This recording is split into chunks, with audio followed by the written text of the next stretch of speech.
Iya, jadi hari ini aku lagi launching buku, kok launching sih, lagi book talk buku aku, buku Kamu Tidak Istimewa. Ini udah berjalan ke book tour yang ke-8, alhamdulillah, ini di Bogor. Jadi mungkin ini penutupan sebelum bulan Ramadan. Jadi aku alhamdulillah kebagian di Bogor untuk book talknya sendiri gitu sih, dan alhamdulillah berjalan dengan lancar. Uh, uh, iya. Uh. Selalu sih, jadi emang menariknya BookTok aku ini adalah setiap BookTok itu pasti ada momen-momen haru kayak gini ya, karena emang kan apa namanya, jenis lagi, genre buku aku ini kan self improvement gitu, jadi pasti banyak yang sharing, banyak yang berbagi cerita, banyak yang memberi hikmah buat cerita-ceritanya gitu. Jadi itu aku tuh pulang-pulang justru sangat terinspirasi dari pembaca-pembaca gitu, karena apa ya, bener-bener tahu gitu bahwa momen-momen untuk kita bisa bersyukur tuh kalau kita bisa ngelihat keluar gitu, bahwa di luar sana tuh juga banyak, dan semuanya tuh pasti punya masalah gitu. Jadi makanya konteks dalam buku Kamu Tidak Istimewa ini adalah kamu bukan satu-satunya yang menderita, yang memiliki ujian gitu sih. Jadi makanya kenapa selalu ada momen haru di setiap book talknya gitu. Sempat ada tadi Ustaz kan bilang kayak kita tuh sebenarnya sama aja menurut pusing menurut penonton. Iya. Apakah memang takut para penonton pada hal itu atau gimana sih?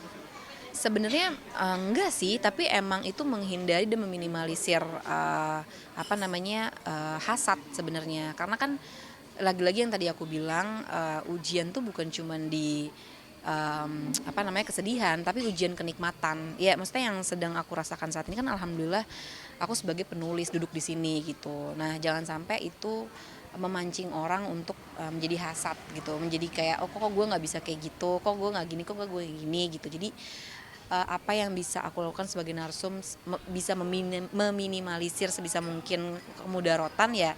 Menurut aku itu perlu, dan itu bisa saling menguatkan kan gitu, bahwa kita semua kan emang sama gitu, cuman emang bedanya konteksnya lagi eventnya adalah BookTok-nya Natasha Rizky gitu. Mungkin kalau eventnya adalah event bersama ya kita nggak ada bedanya, sama aja gitu. Jadi lebih ke situ sih konteksnya, kenapa tadi aku bilang gitu, bahwa kita semua di sini momennya adalah kita sharing bareng, bukan mencari ilmu, karena di sini justru aku mendapatkan inspirasi dari kisah-kisah mereka gitu sih.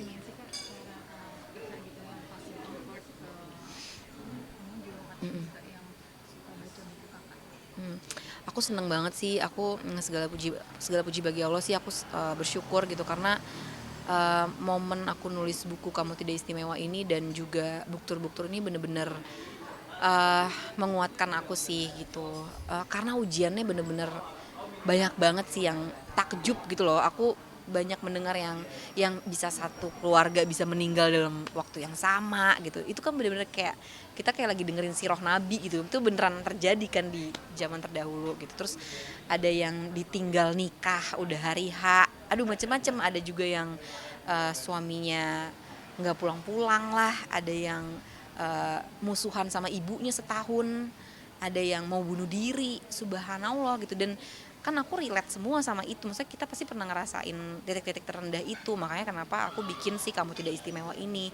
Jadi lebih ke tujuannya tuh untuk saling merangkul gitu loh, kayak kita nggak sendirian kok, bukan kita doang kok yang diuji kok, gue juga diuji kok sama Allah. Jadi konteksnya lebih ke situ sih, untuk menemani. Jadi bukan buku ilmu atau buku kiat-kiat atau buku tips and trick, gak sama sekali. Justru aku bikin buku ini karena aku butuh dirangkul gitu, dengan pertemuan-pertemuan kayak gini, dan pengingat buat si penulisnya sendiri gitu.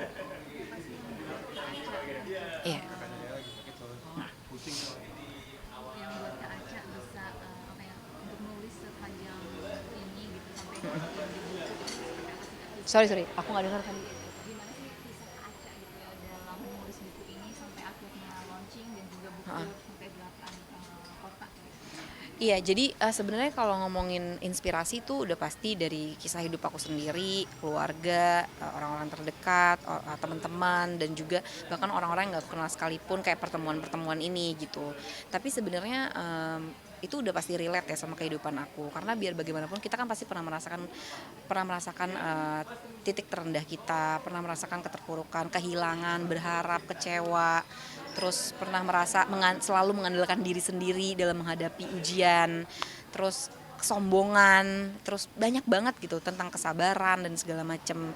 Jadi intinya lebih kepada bahwa aku meyakini em, si buku Kamu Tidak Istimewa ini adalah bagian dalam hidup aku gitu loh, yang bisa aku ceritakan ke mereka bahwa kita semua sama aja gitu, cuman bedanya kotak dan porsinya dan level ujiannya aja yang berbeda, dan ujian itu kan tergantung level keimanan seseorang gitu. Jadi ya mudah-mudahan sih dengan aku berbagi cerita yang dimana ini bisa menjadi sebuah hikmah gitu kan, ini juga bisa menguatkan kita semua gitu. Jadi sebenarnya aku sih bersyukur banget ketika aku mendapatkan ujian ataupun masalah gitu ya, aku bisa menuangkan itu dengan media-media lain gitu. Jadi bisa daripada aku eh, daripada apa ya, daripada memvalidasi sana sini, daripada harus curhat sana sini, daripada harus apa namanya, meratapi dan akhirnya membuat lisan yang gak bermanfaat gitu, ngapain gitu ya, mendingan ya udah curhatnya ke Allah, minta pertolongan ke Allah. Manusia juga nggak bisa nolong, lagi-lagi manusia cuma bisa memberikan saran dan solusi, tapi pada dasarnya kita yang bisa ngasih pertolongan cuma Allah gitu. Jadi ya udah ya, media apalagi ya yang bisa gue tulis supaya nantinya si tulisan ini bisa juga menjadi pengingat-pengingat ke yang lain gitu ya, maka jadilah puisi gitu. Mungkin Mbak Salma ini kalau olahraga sendiri bakalan dibatasi atau mungkin kayak biasa aja olahraga? Olahraga tetap sih, tetap, tapi mungkin di akhir-akhir mau jam buka, jadi olahraganya kayak jam 5 sore gitu supaya nanti bisa langsung buka, karena kebetulan aku olahraganya lari kan. Jadi ya tetap harus, karena ini aja aku udah bolos berapa minggu, parah banget sih. Jadi dengan target yang September nanti aku mau, bismillah doain ya, aku mau maraton, terus sekarang belum maksimal kan gitu. Jadi emang harus dikejar sih pas nanti udah mau bulan depan ya full maraton, berarti 42 ya gitu. Jadi kayak nggak tahu deh gue bisa nggak ya, tapi kayak coach aku tuh udah mulai kayak lo abis lebaran sih harus banget deh, jangan kayak gini gitu, karena udah mepet kan waktunya. Kalau puasa itu kalau sahur apakah harus ada menu tertentu yang biar kita kuat lagi atau gimana? Paling protein sih, protein tuh penting banget kan gitu, karena emang itu salah satu yang menguatkan daya tahan tubuh kita juga gitu. Jadi banyakin suplemen protein juga, terus kayak apa namanya, banyak minum air putih, terus banyak karbo. Emang kalau lari kan nggak boleh diet ya, maksudnya coach tuh sering menyarankan untuk jangan diet gitu. Jadi bener-bener harus pola tidur cukup, terus minum air putih banyak, terus makan makanan yang berkarbo dan juga protein, karena besoknya paling kalau mau long run tuh kan bikin menguras energi yang panjang banget gitu.